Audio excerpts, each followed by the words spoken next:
Hello students, today we are going to study about lesson number 12 housing, in which we are going to study what is the difference between a house and a home, what does a house constitutes of.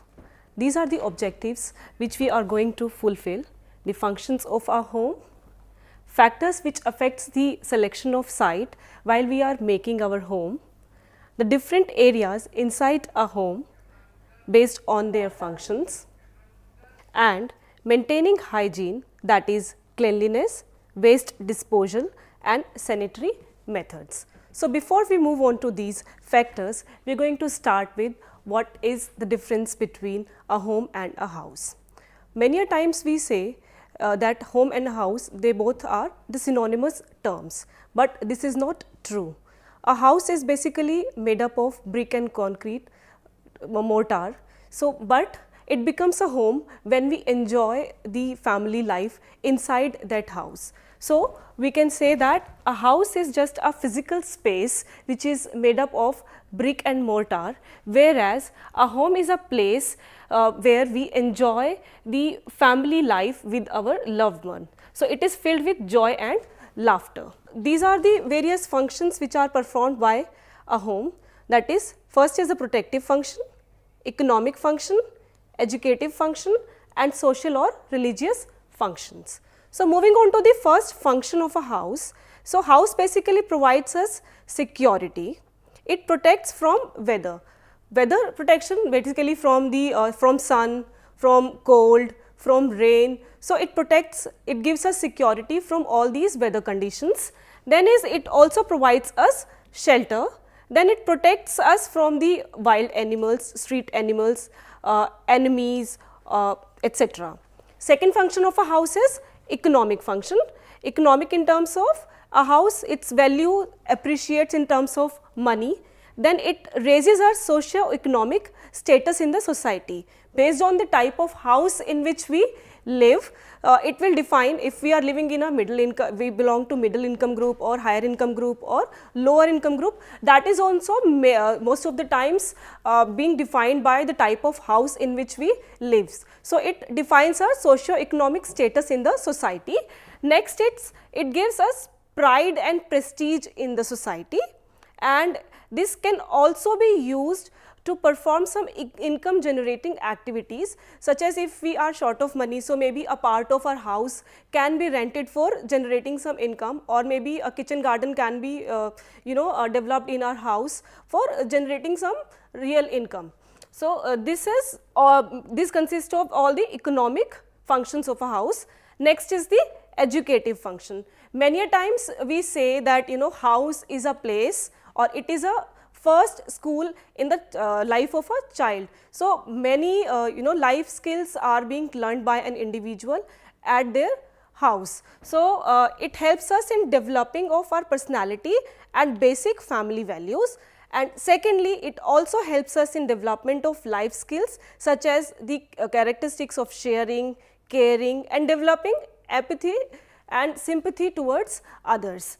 And the last function of the house is social or religious function. In this, it promotes the interaction within and outside this family. So, house is many a times it is used by people for having social get-togethers at their house. It is also a place where an individual comfortably, without any fear, they follow their rituals, their customs or their religion. So, it provides us a kind of social or we can say religious security. So, it provides sense of belongingness, and it transfer of values, customs also happens in a house from generation to generation. So, moving on to our next objective, that is what are the various factors which are considered for the selection of a site. And the first factor is neighborhood. In neighborhood, when we are selecting our site for the construction of our house, we have to be very careful that the house that the site is in the developed area, and there are full facilities of electricity, roads are developed, and there is a proper facility of drainage. Also, we have to see that the common facilities such as post office, hospitals, schools etc. should also be available nearby. Then the second factor is the physical features. While we are selecting a site, we also have to choose a house in an open area, and it should not be close to the heavy traffic areas. We also have to avoid low-lying areas due to the danger of flooding or waterlogging. Next is the type of soil.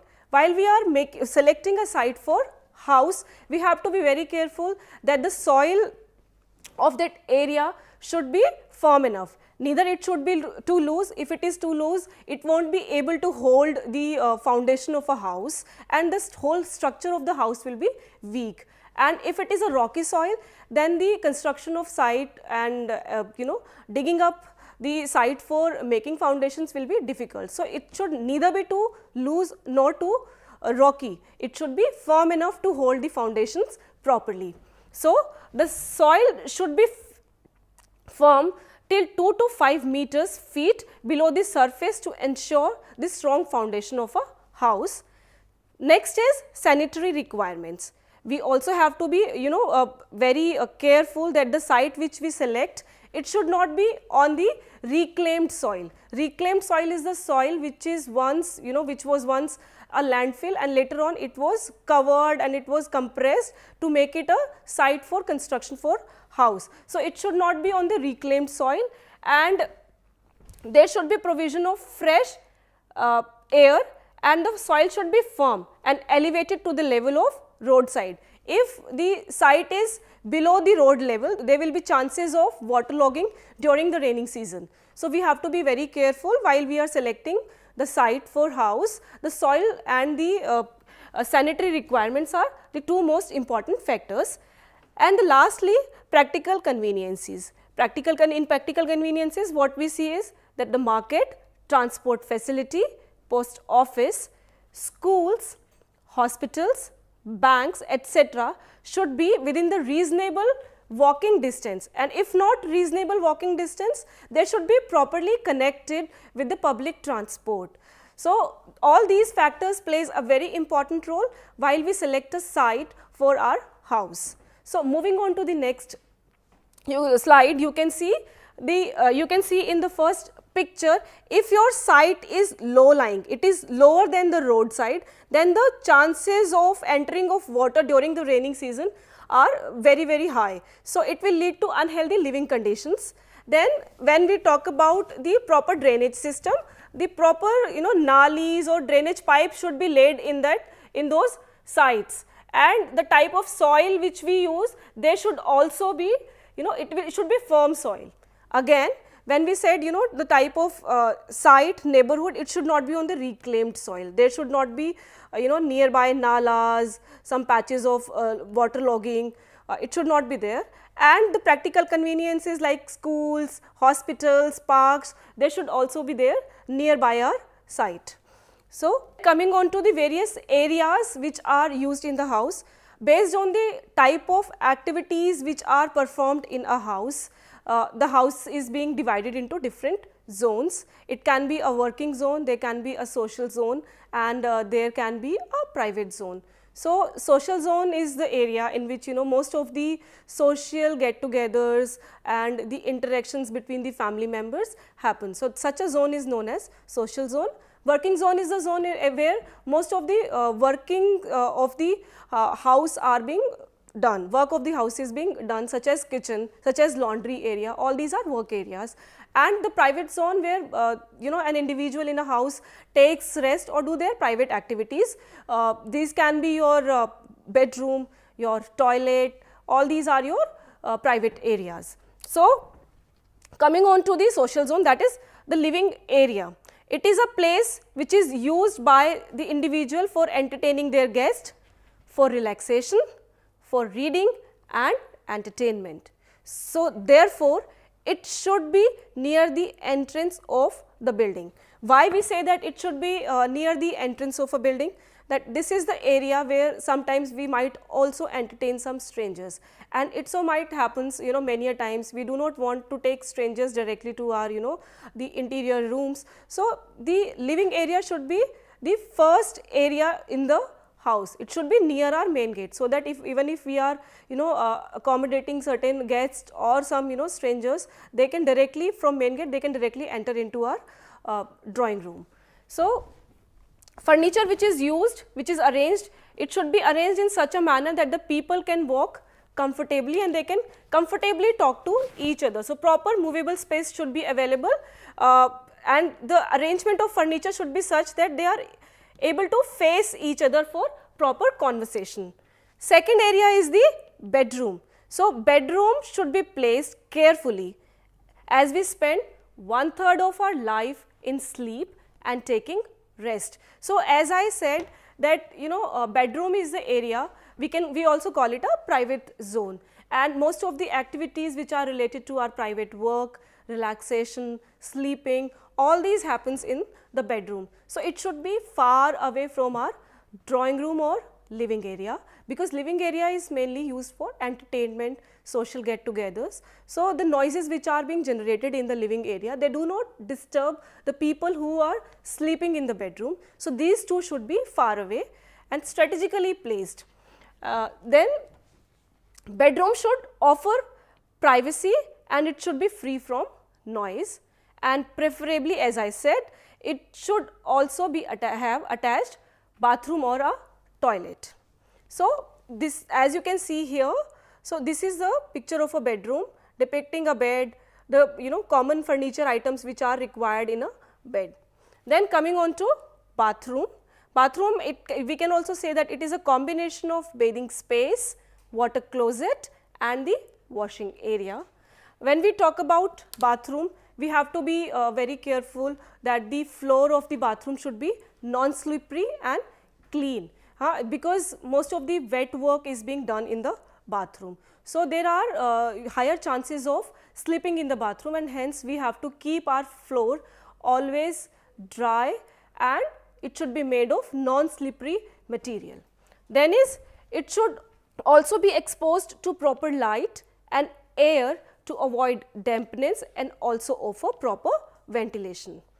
And the lastly, kitchen or our work area, which is ideally used for cooking for the family. So, it should have direct sunlight as it has disinfectant properties and also sufficient lighting for working efficiently. So, when we talk about lighting, kitchen should be constructed in the direction which receives morning sunlight. It is a common fact, everyone knows that sunlight helps us in killing germs and bacteria. If the kitchen will not receive proper sunlight, there will be chances of growth of molds and bacteria more. So, it should be able to receive morning sunlight, and there should also be proper provision of good drainage system in the kitchen for the disposal of kitchen waste water, and exhaust fans should be provided, installed in the kitchen to take away the smoke, unnecessary other smoke and some smells, and for proper ventilation system exhaust fan plays a very important role. So, these are the areas which are used in the house for various functions. So, these are your living area, your bedroom, your kitchen and your bathroom. So, next is maintaining hygiene inside and outside the house, and three factors are considered here. First is lighting, ventilation and sanitation. So, coming to lighting in the house, when we talk about lighting, there should be a proper provision of natural light as well as artificial light in the house. When we construct our house, we have to be very careful. We have to see that there is a provision of daylight as well as artificial light. In our India, we have plenty of sunlight we receive during the daytime. So, we should construct our house in a way that window to floor area ratio, the room which we are constructing should be 1:15 to 1:20, so that there is proper provision of entry of daylight into the room. So, coming to the light, you can see here, this is a room. So, with the help of windows, we are able to receive or harness the natural light from outside, and when during the night time, when the natural lighting is not sufficient, then we are dependent on the artificial light. So, there should be provision of proper artificial light. Supposedly if a person is reading, so proper lighting should be there, so that the strain does not cause any kind of eye injury onto the person's eyes who is reading or doing any work in that area. Then is coming to the ventilation. Ventilation is again provided through the means of either it can be with the help of windows, that is through natural, this is also known as natural ventilation, and it can be with the help of artificial means of ventilation such as your exhaust fans, ACs or coolers. So, when we are talking about ventilation, ventilation helps us in removing the foul air from inside the house and circulating the fresh air from outside in order to freshen up the interiors of a house. So, ventilation has two roles. One is providing the fresh air from outside the house, bringing in that fresh air into the room with the help of our fans or with the help of windows, and it can be removal of the foul smells or foul air from inside the room with the help of exhaust fan. Then the next is sanitation. In sanitation, we talk about maintaining the general cleanliness in the house, removal of the garbage which is produced in the house. This garbage can be solid waste, or it can be the removal of the waste water, and disposal of excreta, that is human feces and urine. So, coming on to the daily cleanliness, how can we maintain daily cleanliness in the house? Daily cleanliness in the house is maintained by sweeping and mopping of floors, dusting surfaces, cleaning of rugs and carpets, making beds in the morning, tidying up objects in every room. So, these are the functions which we perform every day for maintaining daily cleanliness in the house. Then is the weekly cleaning. In weekly cleaning, what we do is, we do thorough cleaning of different surface areas and materials like bathrooms, toilets and wash basins, removing the cobwebs, cleaning shelves of kitchen, cleaning door handles and other fittings, polishing the wooden surfaces and other areas, cleaning of mirror and pictures. And the next is spring or seasonal cleaning, which we do on the various festival seasons, like on Diwali it is very common that people they engage in cleaning their house. So, it consists of airing mattresses, cushions, pillows, rugs, carpets in sunlight, washing curtains, thorough cleaning of rooms after removing all furniture, cleaning room, cleaning and polishing of the wooden work and getting any repairs done. So, these are the cleaning factors which we follow. Then is, these are the general points of cleaning. We do it with the help of a broom, with mopping, dusting and keeping away our untidy footwears outside, maybe trying to put them outside so that the inside floors they do not get dirty. Then is cleaning different surfaces and materials, with different materials which are required for cleaning different surfaces. For cleaning floors, we require broom, brush, soap, detergent, water, kerosene, oil, lime and phenyl. For cleaning ceramic tiles, kitchen and bathroom tiles, we will be needing soap or detergent, commercial tile cleaners, vinegar which is commonly available at home, and mild hydrochloric acid. For cleaning plastic mugs, buckets, chairs, taps, etc., you can use lukewarm water with the soap dissolved in it, or maybe with the help of a lukewarm water detergent solution. Then we also require scrubber, vinegar, kerosene and soda. For cleaning glass or mirror windows and glass and mirror material inside the house, we might require the moist newspaper pad, vinegar and commercial glass cleaners are used. For cleaning metal taps and brass taps, we may use lemon, vinegar, tamarind, hop soapy water and salt. And for cleaning wooden surfaces, soft cloth, sponge, which is the mild soap solution, and vinegar are used. So, these are the common materials which are used for maintaining cleanliness in our house.